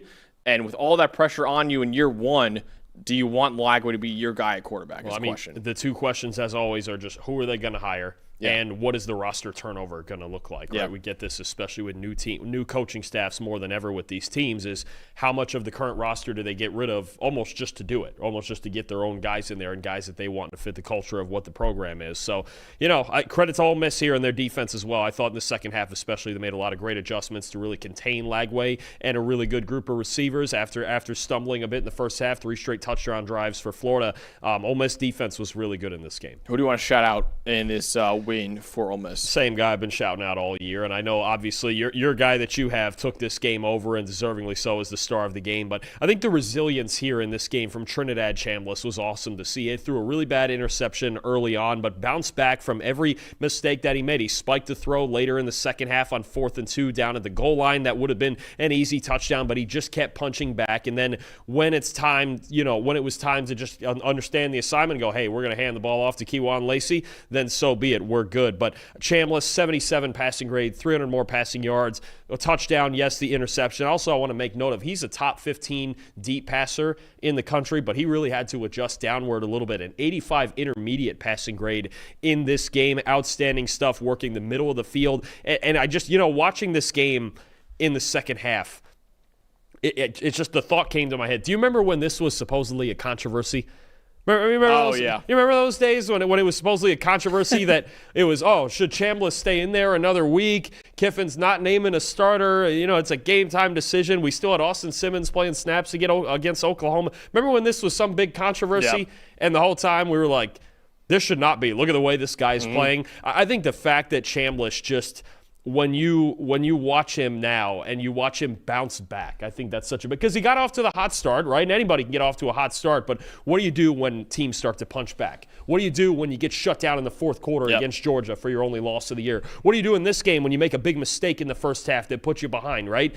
I think Chambliss, just the resilience along with the way that he's thrown the football this year, it overall for the season, maybe not just for this one game, but overall for the season, that's the biggest reason Ole Miss has an inside track to the playoff, and all they got to do really here is beat Mississippi State, which that's another rivalry where you never know what happens. But Chambliss, I thought, once again, was really good. Maybe not as flashy as some other games, but the way that he took a couple of mistakes on the chin and just kept bouncing back again, awesome stuff from him. I want to shout out Kewan Lacey, obviously a running back who was incredible. And this from the Missouri transfer goes to Ole Miss, and he ran for 224 yards and 3 touchdowns for the Rebels in this game with 138 yards after contact, 14 broken tackles by Kewan Lacey in this one for a 45% forced missed tackle rate. Now, if you're wondering why his grade is a little bit lower than you would expect after that kind of performance, he did have a fumble in this game, and fumbles do drag down your grade a lot in our system, so that did. But he had a great game overall, man. 7.2 yards per carry. And listen, last year, Ole Miss really missed having a bell cow running back in that offense when Quinshon Judkins transferred to Ohio State. But Kewan Lacey is their new bell cow running back, and he has been so valuable for this offense, so it doesn't have to be all on Trinidad Chambliss, because last year, Ole Miss had an elite defense and obviously a first-round quarterback in Jackson Dart and a great passing game, but they didn't really have the run game to help out that offense. You got to wonder, Dalton, if they had Kewan Lacey last year, what this team would have looked like. They didn't have him last year, though, but they have him this year, and they have a great team right now, and Ole Miss seems to have pretty much locked up a spot in the college football playoff with this win over Florida. Yeah, I mean, you just look at what Lacey's done. I think just in general as a workhorse, right? Leads the nation in carries, leads the nation in touchdowns, third in the nation in yards behind Ahmad Hardy and Cam Cook. I mean, he's broken 85 tackles. This leads the nation in missed tackles forced. I mean, he's just been the workhorse that you need him to be to balance out this offense, which obviously has Chambliss in the great receiving core and is always so high-flying. But Lacey really has been the engine of it. The biggest games, the biggest moments when they've needed him to just, hey, dude, we need you to break a tackle or two. We need 5 yards. We need to answer down in the red zone, down inside the 10-yard line. Lacey's answered every single call this year, and I would expect him to continue to do so. And honestly, the Mississippi State game, for a team that's really built from the back end forward, I would expect Lacey to be the focal point in their last big game of the year then too. Yeah, absolutely incredible job by him in this one, and 14 broken tackles against Florida and over 200 rushing yards as well for Quan Lacey, who has been one of the best running backs that we've had in college football this year. All right, big win for Ole Miss over Florida. Let's go to the next game, Dalton, a game that we actually went to on Friday night. Clemson beating number 20 Louisville 20-19, delivering probably a fatal blow to Louisville's hopes of making it to the ACC title game and maybe competing for a college football playoff spot. Let's go over the highest grade player, starting off with the Clemson Tigers. TJ Parker, the edge rusher, 89.7 grade for him. Antonio Williams, the wide receiver, 74.3. Will Helt, the other edge rusher, 72.9. TJ Moore, the wide receiver, 71.3. Corian Gibson, the cornerback, 70. And Cade Klubnik with a solid 74 grade in the win for the Tigers. Let's go over to Louisville with their highest graded players in the loss. Kewan Brown, the running back, 79.4. Renee Conga, the D tackle, also had a 79.4. Pete Nigra, the center, 75.3. Jordan Garrod, the D tackle, 71.1. Jaleel Skinner, the tight end, 71.1. And Miller Moss with a 64 grade in the loss. Dalton, what told the story in this game? So often late in the season, you get a game that just encapsulates the entirety of a team's season, right? And when you look at Louisville's 3 losses, you have a loss to Virginia in overtime, you have a loss to Cal in overtime, and you have this loss right here. And honestly, when I really went back and thought about it a second time, what we had seen, first of all, what we had seen for 3 quarters was a pretty darn evenly matched, good defensive style football game, right? Which I thought was a possibility that we were getting with these 2 defenses and the way that, there's really an advantage over the 2 offensive lines. The fourth quarter was one of the stupidest quarters of football I've ever watched in my life. In person, certainly. On both sides, I was just like, after a while, we were like, I don't even know what's going on here. People who have YouTube TV had just gotten it back just in time to see that fourth quarter. So certainly they must have really missed college football. But 3 missed kicks. Honestly, at the end of the day, Louisville's offense did everything they needed to. Maybe not everything they needed to, but did enough that they needed to win this game. Louisville's defense did just about everything they needed to win this game. They gave them enough opportunities. Clemson was making mistakes. I mean, we're handing the ball to Peter Woods twice in a row down on the goal line and fumbling. The botched snap on the punt that gave Louisville a chance at a field goal. I mean, you just look at what went down with this special teams unit. Cooper Ranvier missed an extra point in the second quarter and then a 50-yarder in the fourth quarter. Then he gets pulled for Nick Keller. Clemson gives them the ball at Clemson's 23. Louisville ends up going backwards, and then they miss a 46-yarder. I mean, you just talk about a team in a lot of these games, the Virginia game, the Cal game, and this game, that had every chance. You know how close Louisville is to being undefeated? That's what they really got to be feeling right now, is they're this close to being undefeated, and in just all of these games, in the biggest moments, they just could not find a way to finish it off. And this was a weird game. It really was. It was so weird to watch an entire fourth quarter that the 3 missed kicks are only a small part of everything that we saw in that 15 minutes. I think the story of this game for me was resilience. One team was resilient through their mistakes. Another team was not resilient through their mistakes, because Clemson, they were stuffed on the goal line. They had a botched punt in this game and also a 31-yard punt in this one too. Louisville had 2 missed field goals, a missed extra point, a fumble, 10 penalties for 84 yards as well for Louisville. Clemson scored on the first play after the Duke Watson fumble, and 3 of those 10 penalties for Louisville were unsportsmanlike conduct, and a lot of them were killer for them because they drove down to the Clemson 23-yard line, but they had a false start and an unsportsmanlike conduct penalty, made it a 46-yard field goal, and their kicker missed it too. So both teams in this game had back-breaking mistakes that really should have cost both of them this game, but Clemson persevered through their mistakes and came out with a 1-point win over Louisville. It's an excellent point you make about the penalties. And there's certain games where you rack up a lot of penalties and it's irritating. It's like, okay, whatever, the refs are just whatever.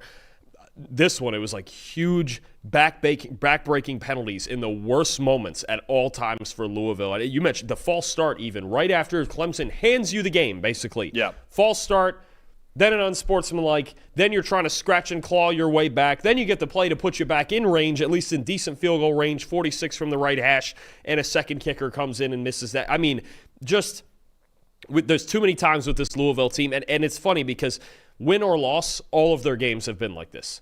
And the problem is it's always that one-score theory where you go, well, you play all these one-score games, eventually they kind of come down to coin flips, and that's what's happened here with the Cardinals. So for all intents and purposes, their season is over. They have 3 losses in the ACC, only one more conference game here, and just they're going to be feeling like with this game and their season, really what could have been with all these close losses here. Who do you want to shout out in this game on Clemson or Louisville side? I'm going to go actually on Louisville's side. Look, they didn't have Isaac Brown in this game, but boy, do they have a stable of running backs, man. When you talk, I know Duke Watson fumbled, but my guy is Keywan Brown in this game. As physical as he ran 15 carries, 135 yards, how about 9 yards a clip in this game? 111 of those 135 yards after contact for 7 missed tackles. Absolutely ran over, what was it, Khalil Barnes on the one play right down the middle of the defense. 6 explosive runs. Keywan Brown, especially, I thought in the second half, was just outstanding. Jeff Brom, there was a stretch in this game where he got in a really good stretch of play calling, especially with the run game and manipulating Clemson's fronts. It just that they couldn't take advantage of it to finish off with a win. But Keywan Brown was outstanding. You want an angry runner? That's one of them right there. I want to shout out TJ Parker, the edge rusher for Clemson, who probably will be a first-round pick in this NFL draft. He almost had a 90 PFF grade in this one against Louisville,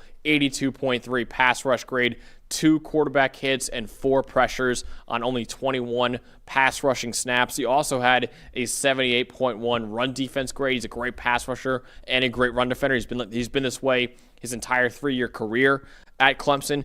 Even though the Tigers have had a disappointing year so far, TJ Parker has been very, very good with an 82.8 PFF grade on the season. He should be, at least in my opinion, a top 20 pick in the 2026 NFL draft, if not a top 15 pick in this upcoming draft too. Yeah, no, I'm with you on that. I mean, he was outstanding in this game as well, and you could really feel one thing I did like too on top of Parker and the way he played, that Clemson in the second half really, to me, dialed up the heat on Miller Moss. I just felt like in almost every game I watched this week, it was which defensive coordinators are just turning up the heat on opposing quarterbacks, and I thought that was the case here with Miller Moss and the Clemson defense. I thought, Tom Allen did a really nice job of just getting more aggressive as the game went on and trusting the back-end guys to cover downfield. But, no, I think certainly when you look at the way that Parker played, he played like first-round pick in this game. Definitely. So Louisville suffering a probably fatal blow to their chances of making it to the ACC title game and a playoff spot. While Clemson, it's been a very disappointing year, obviously, for the Tigers, who had national title aspirations going into the year. But with this win over Louisville, they pretty much guarantee themselves at least a bowl game this year. As long all they got to do is beat Furman or South Carolina to at least make a bowl game this season. All right, next up we got Navy upsetting number 24 USF 41-38. Let's go over the highest graded player, starting off with the USF Bulls. Highest graded player for USF was defensive tackle Trayvon Mitchell, 85. Actually, go to Navy first. Coleman Cawley, the linebacker, 80.4. Phillip Hamilton, the safety, 79.6. Mark Anthony Parker, the linebacker, 73.1. Jackson Campbell, the corner, 72.6. Cam Robinson, the linebacker, 71.7. And Blake Horvath with a 59.4 grade for the midshipmen. For USF, Trayvon Mitchell, 85. Mac Harris, the linebacker, 75.4. Jalen Schuler, 74.6 at linebacker. DJ Harris, the edge rusher, 74.3. Jeremiah Koger, the wide receiver, 72.2. And Byron Brown, the quarterback, 77.6. Dalton, what told the story in this game?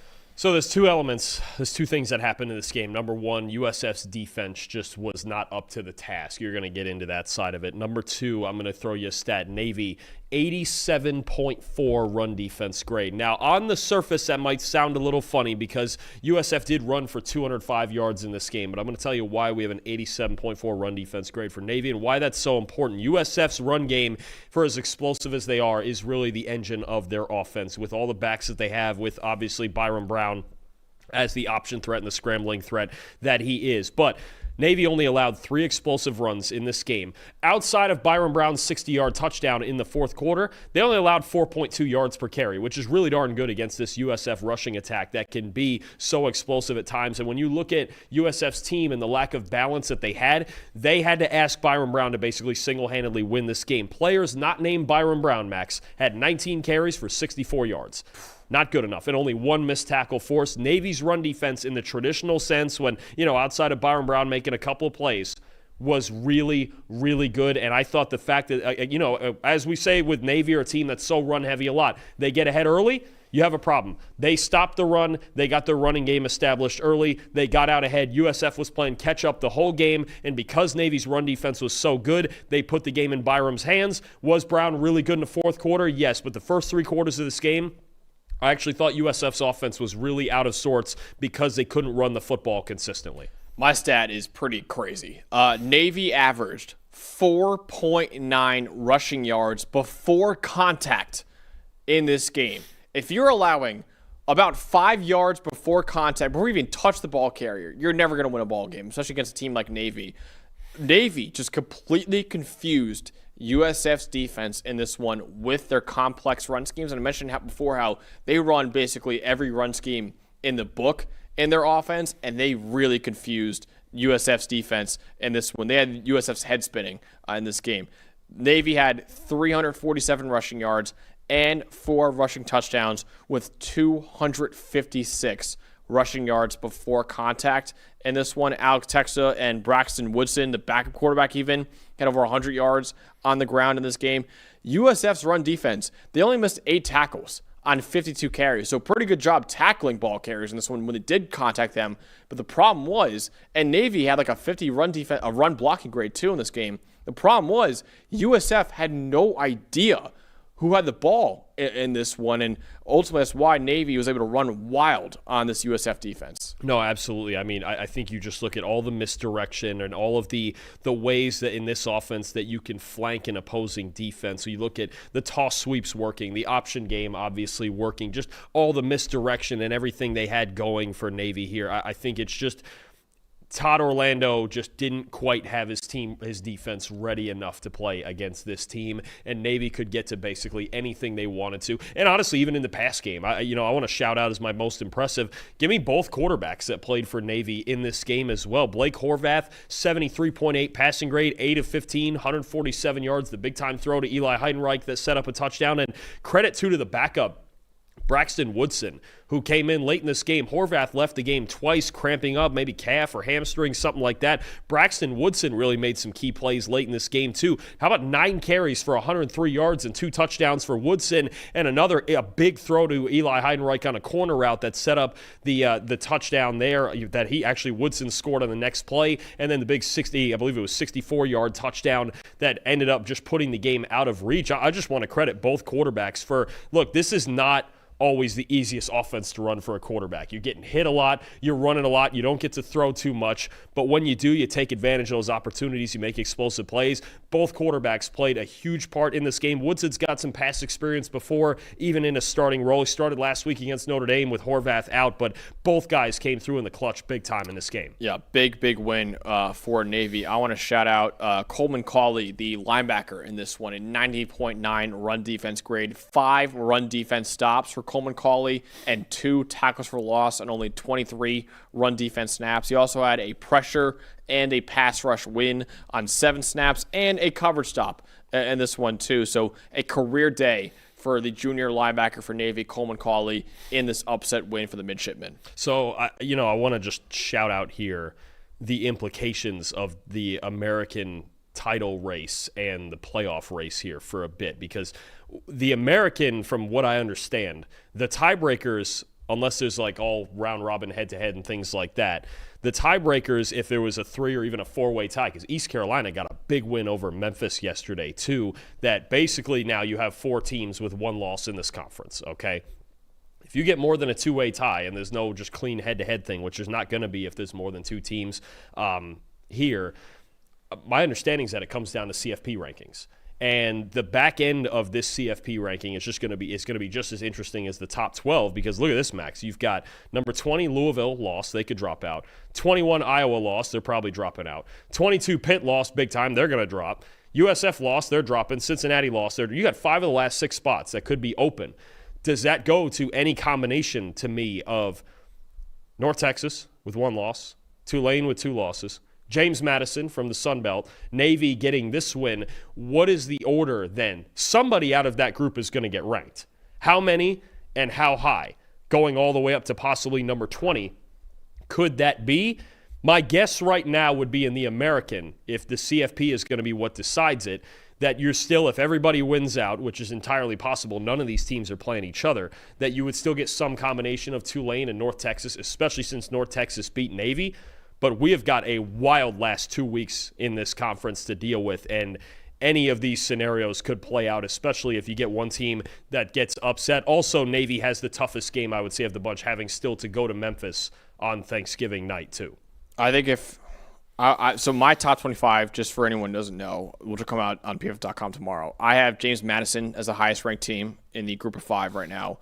And then I have Tulane at 25 after that. I don't have anyone else ranked right now after that. I would say North Texas would be above Navy for me right now. But if Navy beats Memphis later on, I might rank Navy above North Texas at that point. The problem is with the head-to-head, can you? No, sorry, no. You're right. They beat Navy. That's going to be Navy's right, Navy's biggest obstacle right now is they really need North Texas to lose, I think. The head-to-head is going to be a huge problem, assuming this comes. If it does come down to see, I mean, they need somebody else to lose, Tulane or North Texas, because East Carolina is not going to get ranked. They have 3 losses. So even with East Carolina would need a miracle to me to get to the title game.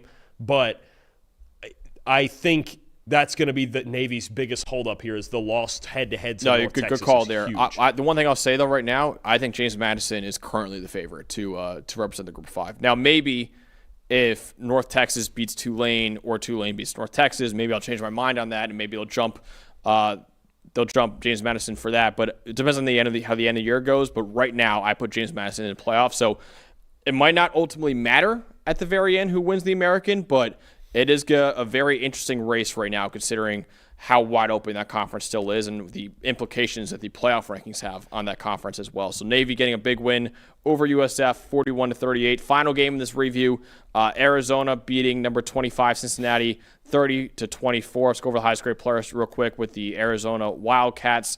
Chris Hudson, 78.5 grade at wide receiver. Kedrick Riscano, the running back, 74. Dalton Johnson, the safety, 73. Chris Hunter, the wide receiver, 72.5. Aiden Garnes, the corner, 71.8. Noah Fafita, the quarterback, 92.1. And then Cincinnati, their highest grade players in the loss, you got Jonathan Thompson, the linebacker, 77.5. DeAndre Buford, the tackle, 73.5. Jake Golday, the linebacker, 73. Dante Corleone, the D tackle, 71.9. And Micah Coleman, the edge rusher, 71.8. And then Brendan Sorsby with a 77.4 grade in the loss for Cincinnati. Dalton, what told the story in this game? So the biggest concern we have had all season, going all the way back to our team previews in July about Cincinnati, was what can their receiving core give them in big spots? In big spots, they haven't been able to come through. In this game, Cincinnati, 58.6 receiving grade, their second lowest of the season. Their 3 losses include 3 of their 4 lowest receiving grades of the season. Brendan Sorsby wasn't great in this game, but there was some throws that, honestly, his receivers just didn't help him out much. 2 explosive passes accounted for 70 of their 152 passing yards. Cyrus Allen and Jeff Caldwell accounted for 126 of their 152 yards, and even they made their mistakes. Cincinnati's receiving core, only 46 total yards after catch, 0 for 4 on contested targets, 2 drops. Jeff Caldwell with an offensive pass interference that set him back on a potential game-winning drive, and then dropped a pass on the very next play. This is the problem to me with Cincinnati. They can run the ball with the best of them. Their offensive line is awesome. Sorsby has mostly played solid football all season. The defense is good enough. It has its flaws, especially with the way it's structured, and obviously structured with the lack of pass rush in there you're going to go over. But to me, at the end of the day, and this is going to be, they're playing BYU, last breath for Cincinnati this next week in a huge game against BYU. can these guys separate consistently on the outside?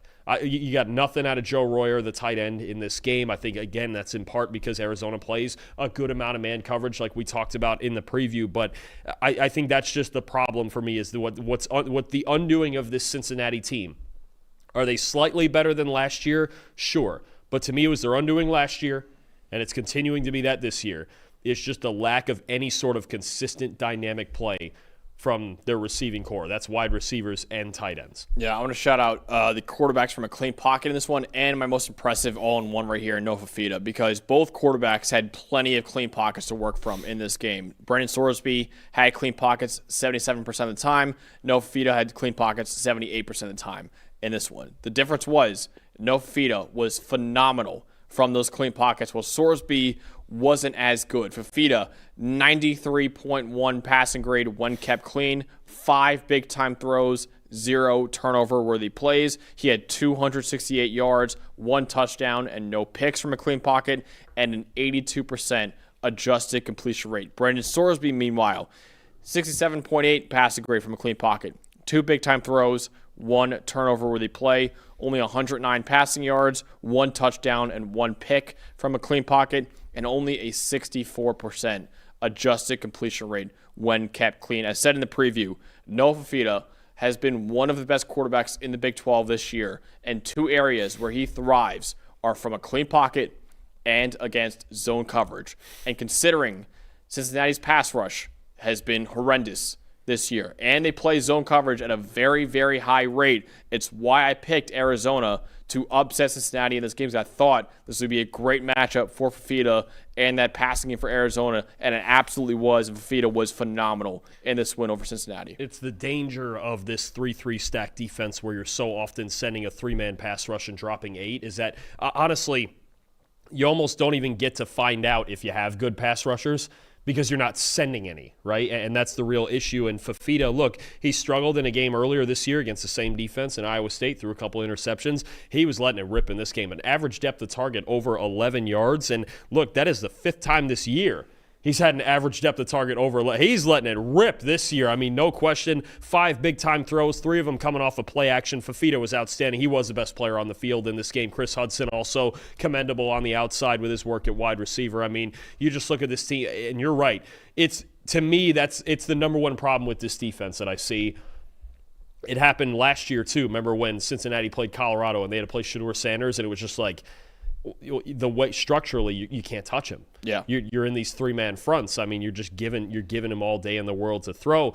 That is the big weakness to me of this defense is the fact. And you would think with 3 down, it's are you going to get run all over? No, not necessarily. They're good run stoppers in there. That's why those front 3 are who they are. You have the Godfather up front, obviously at nose tackle. But at the end of the day, if you give good quarterbacks this much time in the pocket, they're going to kill you. That's exactly what Fifita did. Who do you want to shout out in your most impressive in this win for Arizona? Well, Max, I don't get to do it too often unless I'm covering the Buffalo Bills. I got to shout out a Dalton. I saw you threw that in there. Yeah. I mean, I had to do it. That's nepotism right there. I mean, is that what it would be considered? First name nepotism. Okay. Yeah. I didn't know that was a thing. That's a thing now. Okay, so, well, yeah, I mean, I guess you have to find every max that you can in these future games. But 8 tackles, 4 stops, an unbelievable interception in the second half of this game. Yeah. Pass breakup on the first play of the game that set up the Javion Cole interception. 69 run defense grade against a really good running team in the Bearcats. 72.8 coverage grade. Dalton Johnson, the free safety, was all over the field, even playing down in the box and in the flats as he did on the first play of the game, making that pass breakup and really setting a tone. That's what it was to me, is Dalton Johnson set a tone in this game from the very first play. Got to give him and that entire secondary credit for as much as, I'm getting on Cincinnati's receiving core here. Arizona won that battle on the back end, too. Absolutely. So, Arizona getting a huge win over Cincinnati. Cincinnati now 5-2 in Big 12 play. Big game next week against BYU, but it's starting to look improbable for Cincinnati to make the Big 12 title. Well, if they win that game, then tiebreakers get wild because they'll have beaten BYU. And BYU's beaten Utah, and Utah's beaten Cincinnati, and it's a whole. Utah would have beaten Cincinnati, and it's a whole big thing with all the. And Houston is still a factor. That's a team we still have to contend. Very quietly, Arizona State is still a factor in this with only 2 conference losses somehow, some way without Sam Leavitt. So, if BYU does beat Cincinnati, the road is clear, and all they got to do from there is beat UCF, and we're going to get Texas Tech and BYU again. If Cincinnati wins that game, boy, we got the same madness we had last year with four-way ties and all. And I don't know how the tiebreakers would go in that scenario. So, yeah, they got to beat BYU, obviously. But even if that happens, they could still be in trouble with all the tiebreakers they have with BYU, Utah, Houston, Arizona State. All of them are still tied with that record then if that happens. So, yeah, it's still very chaotic in the Big 12. So Cincinnati is still in it, but this is a huge, huge blow to Cincinnati. And, if they won this game against Arizona, they would have headed into that game against BYU. Basically, whoever wins that game is going to play Texas Tech in the Big 12 title game. Now Cincinnati has to beat BYU and maybe receive some help in order to make it to the Big 12 title game. But a huge win for Arizona nonetheless, who now moves on to 7-3 on the year. All right, before we move on to our Heisman rankings and the updated playoff picture, let's talk about the sponsor of the show, that is Fabric by Gerber Life. There are some things that school really doesn't teach you, like how to handle the financial world, or that you have to plan now for a successful future later. And that includes for your kids. Fabric makes it easy for you to set up an investment account for your child right now that grows with them and helps prepare for their financial future. Fabric by Gerber Life was designed by parents for parents to make it easy to plan for and manage your family's financial path. With a kid's investment account from Fabric, you can start investing in your child's future today. There are no contribution limits, multiple tax advantages, and they're SIPC insured up to $500,000. Plus, no commission fees and just a low, flat monthly maintenance fee. Fabric has partnered with Gerber Life, trusted by millions of families like yours for over 50 years. While your kids can't invest when they're minors, a UGMA Kids Investment Account allows them to invest on their behalf now and gives those investments more time to grow. Join the thousands of parents who trust Fabric to help protect their family. Start investing in your child today at meetfabric.com/PFFcollege. That's meetfabric.com/PFFcollege, meetfabric.com/PFFcollege. This is a paid promotion for the Fabric UGMA product and not for investment advisory services. Portfolios are managed by Fort Washington Investment Advisors Incorporated. Custodial services are provided by Apex Clearing Corporation. All investing is subject to risk. Terms may apply. Learn more at meetfabric.com. All right, Dalton. Heading into week 13 now of college football. Only 2 regular season weeks left. And, of course, conference title weekend as well to settle the Heisman race right now. But as of right now, what would your top 5 be for the Heisman Trophy? The guy that I almost want to say I have 6 and 2 are tied for 5th, but and one of them's Jeremiah Love. But my 5th guy, give me Jacob Rodriguez. Another interception this week, a rushing touchdown. Did you see what Joey McGuire said about this after the game, after the big win against UCF? He said, "Look, all the Heisman talk is about quarterbacks, so I put Jacob at quarterback, and he ran in a touchdown." I mean, it's just the year that he's having at Max. I had to look at it this morning. He is now not just the highest. He passed Ruben Bain for the highest graded defensive player. He is the highest graded football player in college football this season, just ahead of Ruben Bain and Julian Sand. Unreal year Rodriguez is having. One more game against West Virginia to keep racking up numbers. I think it is entirely possible that he'll at least be sitting for the presentation there in New York City. Number 4, give me Haynes King from Georgia Tech. Look, I think we're getting more and more proof every week, and especially, how about Georgia Tech escaping over Boston College, last place Boston College, with a win at the last second there to really not throw the ACC into even more chaos than we already had. We almost reviewed that game, but you know what? They pulled it out. A win is a win, and now Georgia Tech, huge game against Pitt next week. But Haynes King, just another week where he had to carry this team, the defense struggling and found a way through it. Number 3, had a week off this week, 2 more games to go. Diego Pavia from Vanderbilt, second highest graded quarterback in the country this year. Everything he does with his arm and his legs. And then there's a huge, huge bridge that we have to cross because I think there's a massive gap, and realistically, at this point, to me, it's a 2-horse race. I have Fernando Mendoza at number 2. He's got 30 passing touchdowns now. Another really good game against the Wisconsin team that's really struggling. And Julian Sand at number 1. More casual game this week. I believe it was a grade right around a 75. Completion percentage went slightly down just because, it's only such lofty standards, and without Carnell Tate again dominating UCLA in that game. But I've got Mendoza 2, Sayin won. Mendoza maybe closed the gap a little bit this week, but Indiana is off this coming week. Sayin gets to put up some numbers against a struggling Rutgers defense. We'll see where that comes out. But at the end of the day, I've thought this for a few weeks now, the Heisman race will also be the Big Ten title game. That is where the finish line will be. I think at a certain point, unless the numbers are just wacky in that game, I think the winner of that game is winning the Heisman. My top 5 is pretty similar to you. My number 5 actually is your number 3. That's Diego Pavia, the quarterback at Vanderbilt. Like you said, the second highest graded quarterback in college football right now. Vanderbilt is still alive in the playoff race right now. They got a big game this upcoming week against Kentucky, and then another big one after that against Tennessee. But if they win both those, Vanderbilt might make it in for the college football playoff, and that is basically all thanks to Diego Pavia, in my opinion, this year. He has been phenomenal for that team. I think he should, if they win both those games and he keeps grading like he does, he should be at least in New York for the Heisman ceremony. So I got him at number 5. Number 4 for me is the highest graded running back in college football, the best running back in college football, Jeremiah Love, the running back at Notre Dame. He has over 1,100 rushing yards this year, 14 rushing touchdowns, and he's been great as a receiver as well, with 274 receiving yards this season too. So Jeremiah Love, man, has been phenomenal all year for Notre Dame, and he's really starting to catch fire right now. And I would say right now he's the pretty clear favorite to win the Doak Walker Award, even with other guys like Ahmad Hardy having great years too. A 300-yard game from Hardy might throw a wrench in that. No, it's still Jeremiah Love. It's still Jeremiah Love. He's the best running back in college football. At number 3 for me is Jacob Rodriguez, the linebacker at Texas Tech. He is, like Dalton said, the highest grade player in college football right now, 93.8 grade, 95.4 run defense grade, 93.3 coverage grade. That's the second best in college football. Best for linebackers right now, too. So, yeah, Jacob Rodriguez, man, he deserves to be in New York for the Heisman ceremony. He's been unreal at linebacker this year for Texas Tech. And the number 2 and number 1 are the same as you. Fernando Mendoza, number 2. Julian Sayin, number 1. Mendoza did close the gap a little bit this week, but Julian Sayin still leads the country with a 93.5 PFF grade this year. That's best by over 2 points. Mendoza is now 3rd in the country behind Sayin and behind Pavia with a 90.9 PFF grade.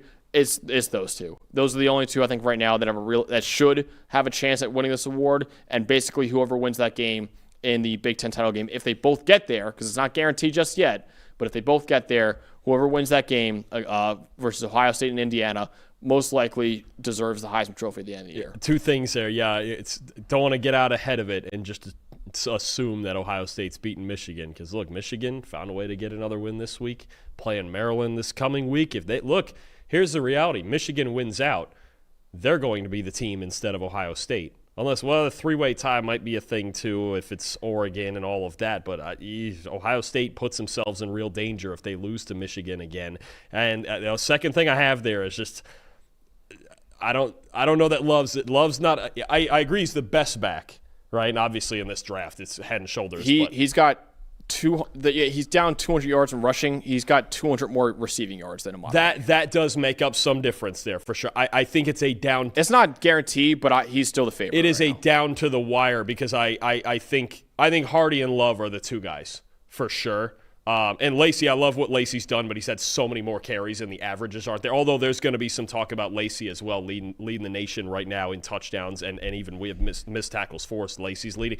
I think it's a tighter race. Here's the thing with Love, though. Same as Notre Dame.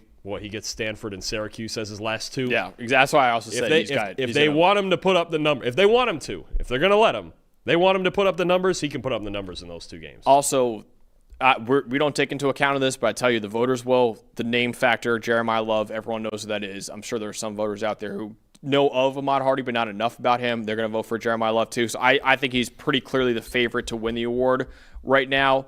Even though Ahmad Hardy's been phenomenal this year, I would be surprised if Jeremiah Love is not the Doak Walker Award winner at the end of the year, the way he's played and also just the amount of hype he had going into the year too. The one guy I want to bring up, Dalton, and I feel like there are a lot of people, Gunnar Stockton should be mentioned somewhere here too. He's had a great year.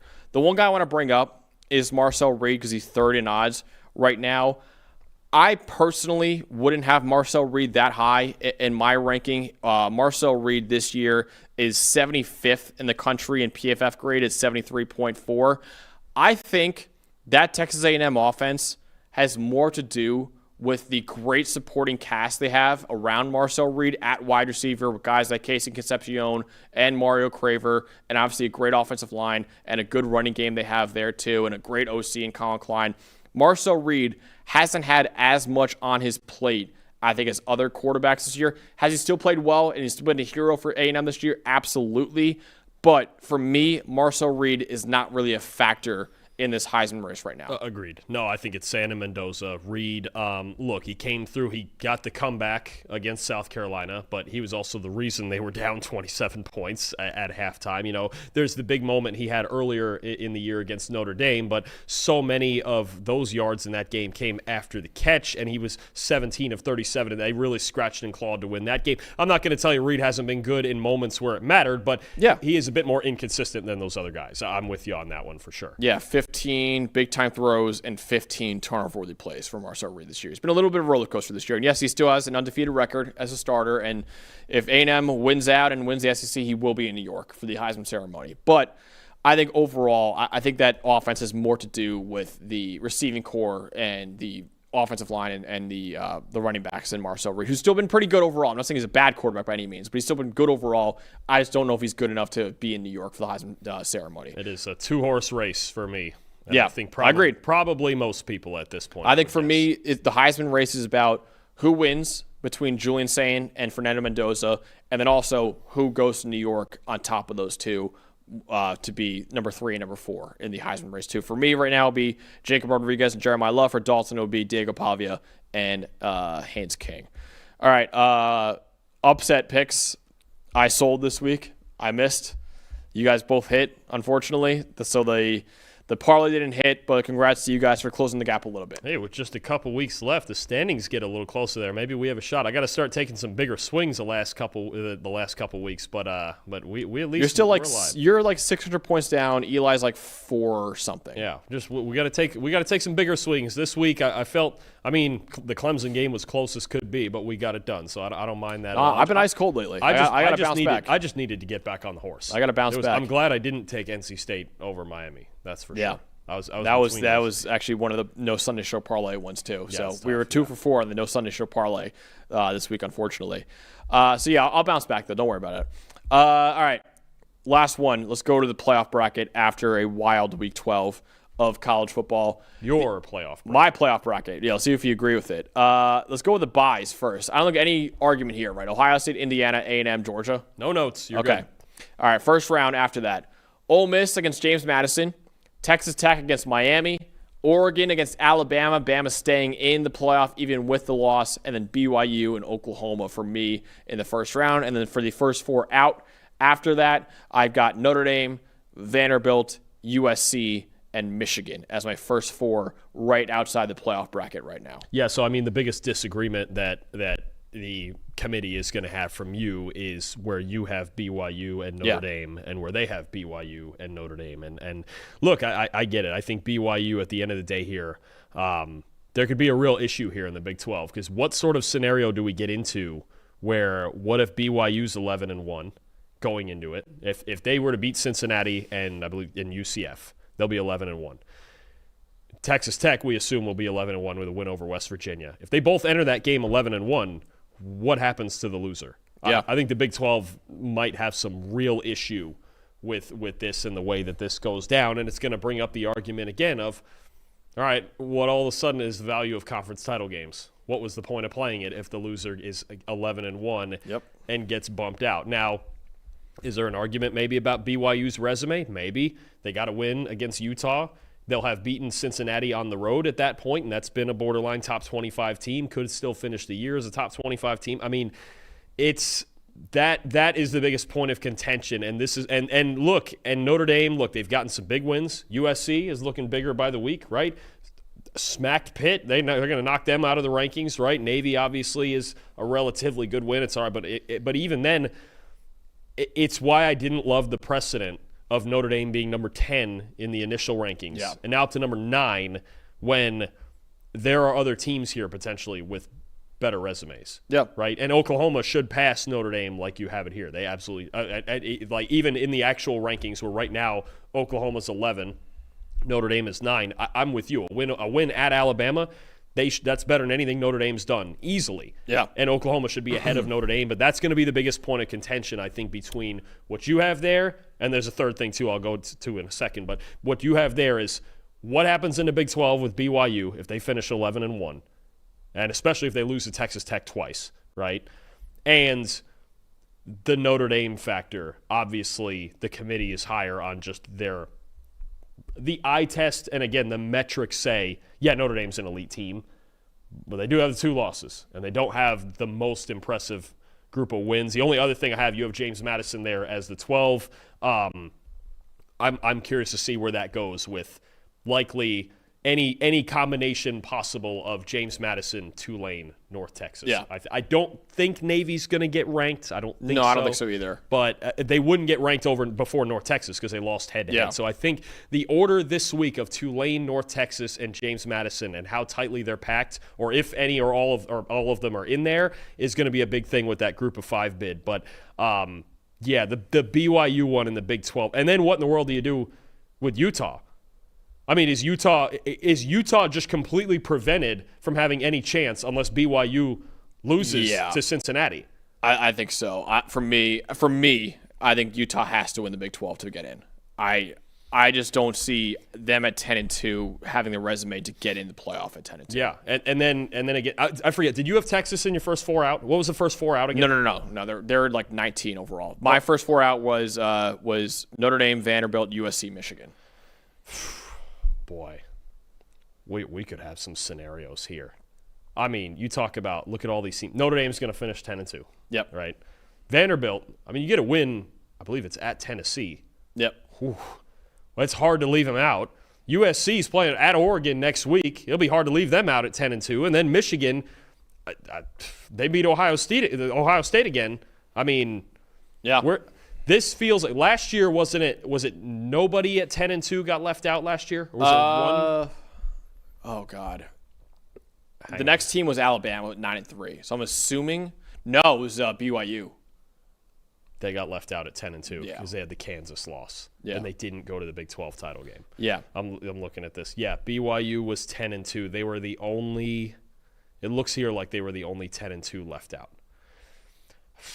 Somebody's going to get left out. They might be, again, the only 10-2 team, or one of the only 10-2 teams. Well, it's them. I look at them. I look at Utah, Vandy. Boy, or 11-1 actually. I mean, to be honest, the way that they've been ranking Miami. I mean, if enough of those teams, let's say Utah were to drop a game, and let's say Tennessee were to beat Vandy. Well, all of a sudden, I mean, the committee obviously really likes Miami, despite their extremely low likelihood of getting to the ACC title game or perhaps winning the ACC. That's weird. It is weird. Here's another one. Just throwing it out there. What if? I'm throwing a what if out here. Georgia Tech beats Pitt. Georgia Tech beats Georgia. Throwing it 11-1. They'd be really high. They may get a bye. But they don't win the ACC. Oh, God. You see the madness we still have to go with 3 weeks to go? You see this nonsense here we have? We've got probably 17 or 18, not counting the G5 stuff, probably 17 or 18 teams somewhere in there alive. But, yeah. And the number of scenarios is just off By the the way, charts. we had someone earlier say Bama should be out of the playoff altogether. I don't agree with that really at all. Too many big wins. Yeah, way too many big wins. I think 10 where you have them is right. Yeah, they beat Georgia. They beat Vanderbilt, Missouri, Tennessee, LSU. They have those Georgia Vanderbilt wins right there. I mean, those are 2 massive wins. So they got to be above Vanderbilt after beating Vanderbilt overall. And Vanderbilt's still in this playoff race, so Bama should still be in it. They got to beat Eastern Illinois and Auburn, but as long as they win those 2 games, Alabama will be in the playoff there's this year. A silly number of teams in this list rooting for Auburn. Yeah, in the Iron Bowl. I mean, just good point by Kevin Chavez. Miami was also 10-2 last year and got left out. Yes, they were. You're right. The Syracuse Good point. loss got them to 10-2, and they were the second or third team left out. Mm-hmm. Yeah, I mean, so that makes sense as well. I mean, yeah, it's going to be somebody's going to get left out, and they're going to be annoyed with it. That's for sure. And you can already feel the teams that. I mean, if I'm curious to see. Actually, that's a good point. How far down does Alabama drop? I think at 9 or 10 sounds about right to me. Below Oklahoma, they should be below Oklahoma. Should they be below Notre Dame? No. Right. They might be. This is the problem, is that I just There's don't, no reason. I don't like the initial precedent set of making Notre Dame 10 in the initial Georgia, ranking. far better than anyone Notre Dame's beaten. Vanderbilt, better than anyone Notre Dame's beaten. Yeah. Like, there's no reason for them to drop below Notre Dame. That is possible they might. There's no reason. There's no reason to me. That's Notre Dame's a real wrench in all of this. They really And you could are. argue Missouri should be above like Pitt if they're going to rank Missouri at all. Yeah, it's a good call. Like, yeah. I don't know. I think there's no reason at all for Alabama to be They below beat up Notre Dame. Tennessee. Tennessee's going to get into this ranking at about number 20, probably. Yep. I mean, it's a weird one with how that goes. I think that the difference in opinion on Notre Dame is something that's going to be a sticking point here. Probably all the way through the process, honestly, because at this point, it's, again, the precedent's been set. If Notre Dame wins out, and they're gonna get in, and they might even get a home game here. Yeah, it's a dangerous precedent, man. It's really dangerous. But we'll see. Maybe it'll get settled out at the end of the day. Maybe we'll have a pretty clean playoff field, but most likely not, considering how jumbled it up it still is. Only 2 weeks left to go. In Dalton, we have a pivotal, penultimate Week 13 in college football coming up. Speaking of Oklahoma, how about Missouri and Oklahoma as now the game of the week in the SEC this week? Oklahoma, I think where they were ranked before this Alabama win, where they're going to be ranked after it. They beat Missouri and LSU at home. They're going to make the playoff. USC and Oregon out west, like we mentioned, maybe the biggest game of the whole week. Maybe a playoff spot just all together for both sides on the line there. Go back to the SEC. We still got to talk about Vanderbilt. Max Vanderbilt, maybe a sneaky trap game against Kentucky back there at home for Diego Pavia and company. We'll see. Pitt and Georgia Tech in maybe the biggest game of the year in the ACC and all the chaos we're going to get there. You've got SMU and Louisville. Louisville's season is just about over, but SMU still with only one loss, very alive in the ACC title race. Maybe repeat as a playoff team, as they went last year, not winning the ACC. They would have to win it this time around. BYU and Cincy, the biggest game of the week and maybe the year so far in the Big 12. BYU can really take over the driver's seat if they win that game. TCU and Houston we're going to cover. If BYU were to lose, Houston very much still alive in that mix with 2 losses. And Michigan, we mentioned Michigan. Talk about a trap game. Look, they almost fell into one this week at Wrigley Field against Northwestern. Got to go to Maryland next week. Maryland's been struggling lately, but as always, a really good quarterback in Malik Washington. And then you set up, if Michigan beats Maryland, boy, you set up an Ohio State-Michigan game, another one for the ages, with maybe a spot in the Big Ten title game on the line.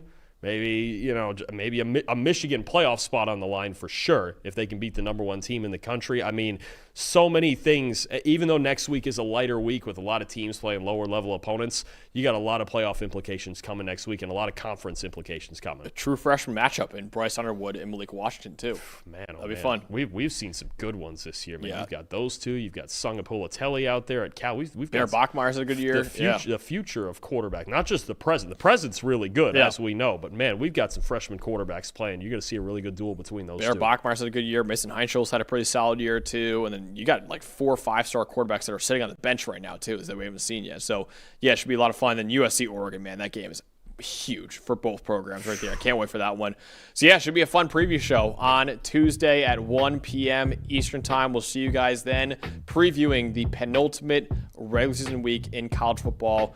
Only a couple weeks left in the college football regular season before we get to conference title weekend. And, of course, the final announcement for the college football playoff rankings that'll come out on that Sunday as well. But we'll see you guys on Tuesday with our full Week 13 preview for our producers back there in Quinn, Eli, and Tyler. For Dalton Wasserman, I'm Max Chadwick. Again, see you guys Tuesday, 1 p.m. Eastern Time with our live Week 13 preview show.